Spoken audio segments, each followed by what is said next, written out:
there, sweet friends. I hope you're well. I'm so happy to welcome you all to day 2 of our Christmas in July tutorial series. If you're just joining in, you can find a link at the top of the description for day 1 so you can get caught up. And don't forget to listen throughout the video for the question of the day. For today's project, we have a great little tag book that is so easy to create, and we're getting a lot of use out of a 6x6 paper pack. We're gonna get nice full-size pages here with generous size tags, and this comes together in a snap using your 8.5 by 11 cardstock. So if that sounds good to you, then stick with me and we will make it together. We're working with that Echo Park, the Magic of Christmas paper pad, and I was so thankful to have these smaller scale prints for my book because it is a little bit on the smaller side, and I was also thankful to have multiples of each pattern. Now this is a pretty traditional color palette, but the images are slightly whimsical, not so much that it would be more child inspired, but it is definitely child at heart. And so I think this is perfect for documenting your holiday season. And we're going to start our base with the pocket. And I am just going to demonstrate here with this scrap piece of white paper, simply because it's easier to show where my score lines and my cut lines are on camera. But you would choose a cardstock that would match the collection that you want to work with. So keep that in mind. This is just for demonstration. Now, this measurement is 7.5 inches high by 6 inches wide.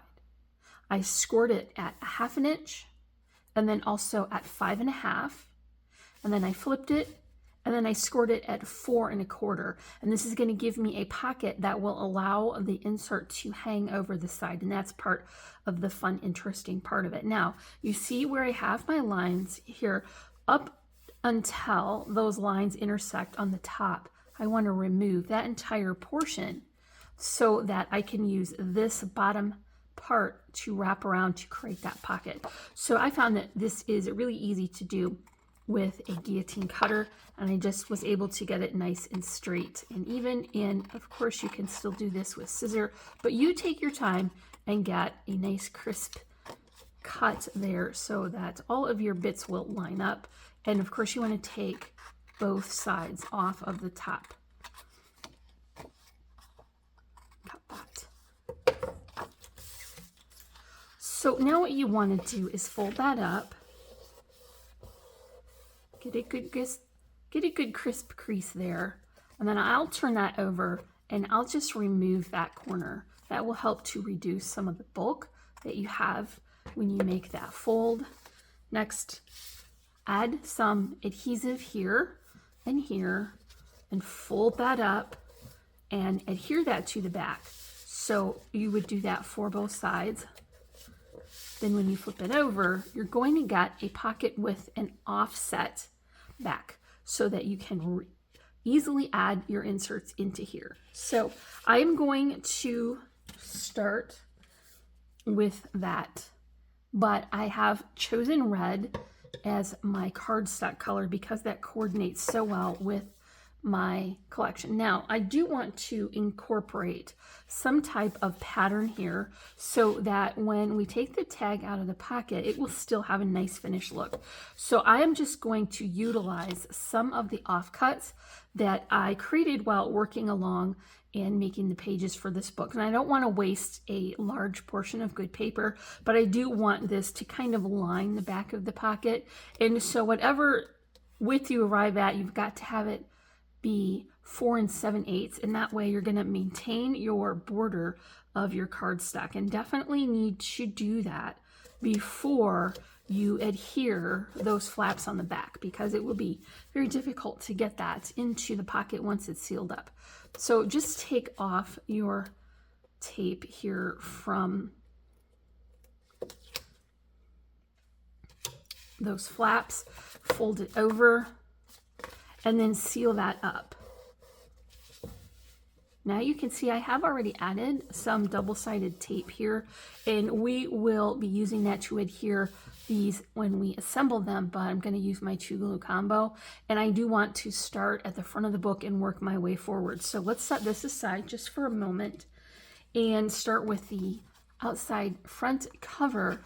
This is going to be 5 inches high by 8.5 inches wide, and it's scored at 4 1/4. So when I got that folded, this is going to give me a nice multi-layer of that cardstock on the front for it to be very sturdy. And then the next piece we bring in is going to be referred to as the connector from here on out.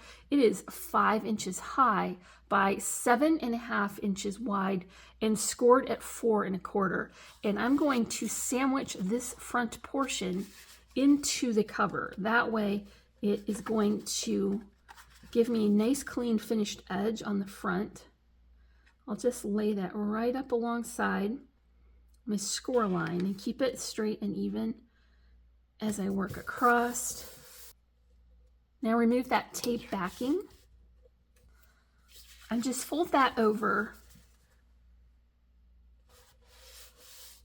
and seal that first piece inside. So now we've got 3 layers of thickness on our cover here. Now, when we move forward with our connector, I've also got my adhesive here. And so what I'm gonna do is pull my tape. Here's where our 2 glue combo comes in.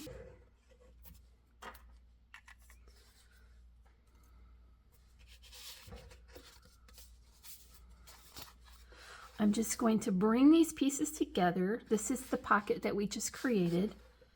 Make sure that they're straight and even, going all the way down. And when you bring those together, you're going to create the pages. So now we can flip this and have our tags inside the pocket and then finish the pattern paper on the front. So let's continue on. And so what I'm going to do is I'm going to continue to pull the backing off of my tape and then add my Tombow and assemble the remaining pockets with the connectors as I work along.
So that was our last pocket. Now we want to work on the back cover.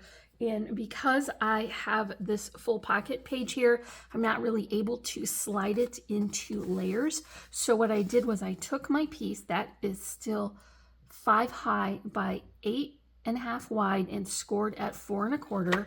I've added my double-sided tape, and here is a little bit of Tombow. I'm just going to close that up. And I've added my double-sided tape to the back of this page, so I'll take that backing off. There's my 2 glues, and I want to put the folded edge toward the front. So I'm just going to line that up. Now you're going to still get those 3 layers of the cardstock, so that will be nice and thick for that back cover. So let's go ahead and just flip through here. You see we have connected all of our pockets, and we're going to have a full-size page and a partial size page. So let's begin adding our pattern paper. And here's where I was so happy to have those smaller scale prints from the 6x6 pad, because I think you definitely got the whole impression of those patterns, even if we cover them up a little bit. So these patterns are going to be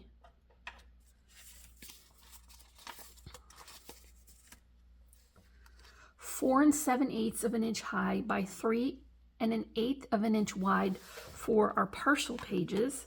And we're going to get a nice border of that red cardstock.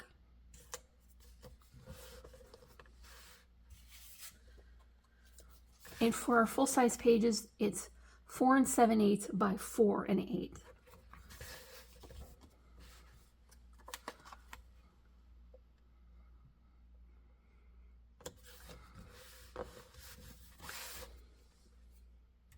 That paper pad also had some nice smaller square image cut apart, so I'm just going to use those to decorate this pocket.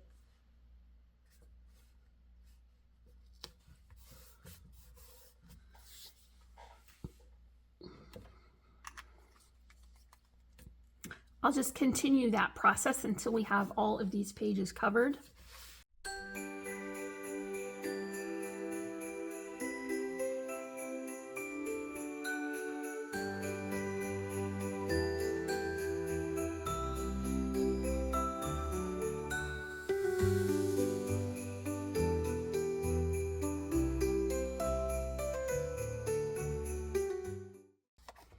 While I add these last pages, I will mention that I was able to get one pocket and one connector out of each 8.5 by 11 sheet of paper. So I think it will be a good use for your cardstock and probably would be ideal if you want to create projects for a craft fair or a group craft, a bulk craft, because you're going to get a lot of use out of that cardstock.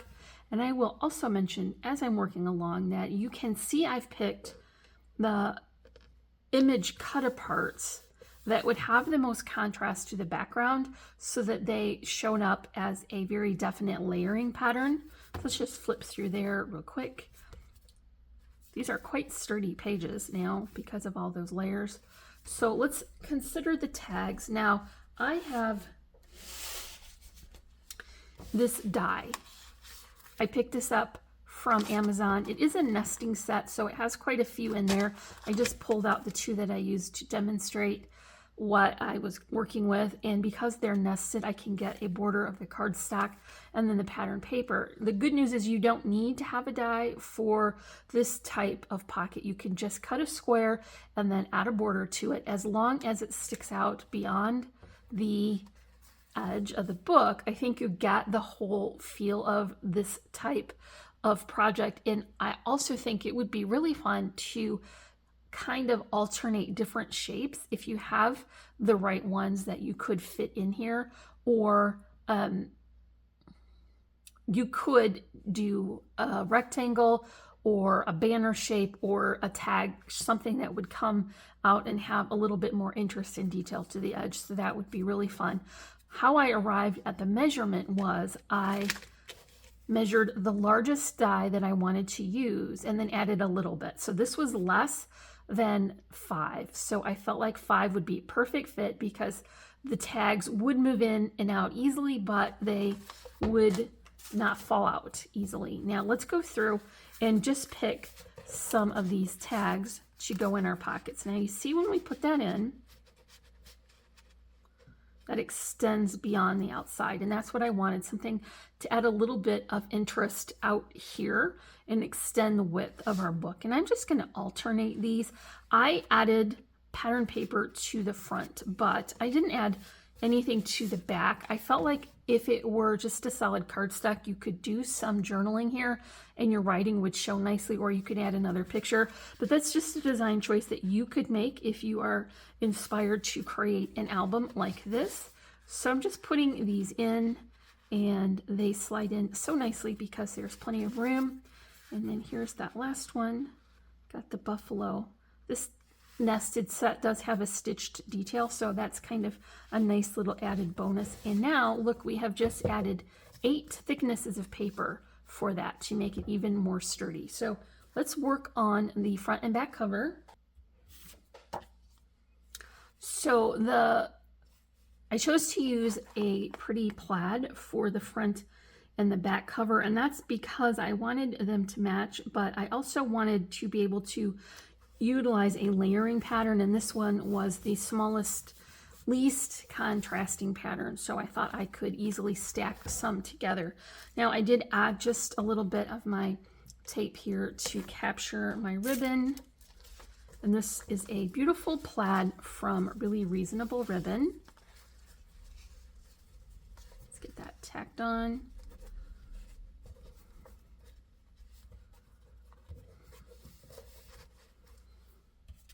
Sandwich that between these layers.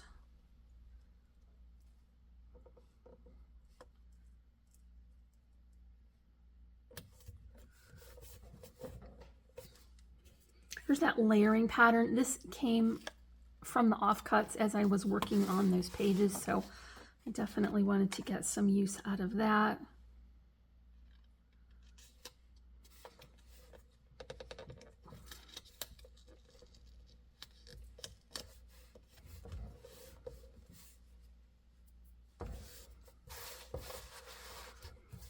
I have a very small amount of room here to add all my layering bits to, so of course I have shrunk my doily down just a bit, and I have set it off to the right and a little bit higher than middle. And here is my sentiment, just a simple, sweet little joy sentiment. It is cut with a circle die from the image cut apart. I also have a border of the red cardstock, and I did pop that up on spacers, and I'm going to set that even further to the right just to accommodate those flowers that we want to add. More of those handmade flowers from my haul video, and the same kind of die cut foliage, netting, and twine combination, and that is going to go here. I can be very precise when I place that so that I don't cover up my word, but I do want to keep all of those bits inside the border of the cover. Add the final few details. I think it would be fun to have that question of the day. So, if money or time were no object, what kind of craft would you pick up to add to your hobby? So for me, I think I would really like to learn how to macrame. I think it is really absolutely beautiful, and the texture is so nice. There is only so many places in your house you can put that, so I don't know if it's a good investment in my time and resources to learn a hobby that I wouldn't use very often. So let me know in the comments what would be your pick for a new hobby. I'm always curious to see your feedback. All right, last but not least, we do need to add some sequins, and then we're going to call this cover done. I'll pick out 3 here, put 2 on the base and 1 up on the image, and we'll add those with the tombow. And that is going to be all for day 2. Make sure you come back tomorrow and join me for day 3. If you enjoyed this tutorial, make sure to comment, like, and subscribe. You can find links in the description below. And as always, I'm wishing you a happy and productive day. And I thank you so much for watching. Bye.